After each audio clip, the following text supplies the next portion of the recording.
પુડલા ત્યાં આપણે ચણાનો લોટ લઈ લીધો છે. એમાં આપણે નાખી દઈશું બધા મસાલા, મીઠું, હળદર, ચટણી, ગરમ મસાલો, જીરું અને થોડોક એક બેકિંગ સોડા. એમાં આપણે નાખશી ઝીણી ઝીણી લસણની કટકી, ઉપરથી એડ કરશી થોડુંક એક પાણી અને એને એકદમ સરસ મિક્સ કરી અને બેટર તૈયાર કરી લેશી. હવે આપણે તવો મૂકી દીધો છે. તવો ગરમ થાય એમાં થોડુંક તેલ એડ કરી બેટર એડ કરી અને એકદમ સરસ પાથરી નાખશી.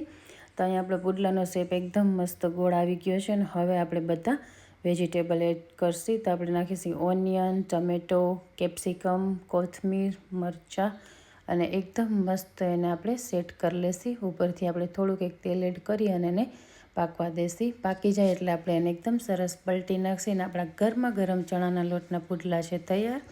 ઉપરથી છાંટશી લીંબુ અને થોડોક એક ચાટ મસાલો.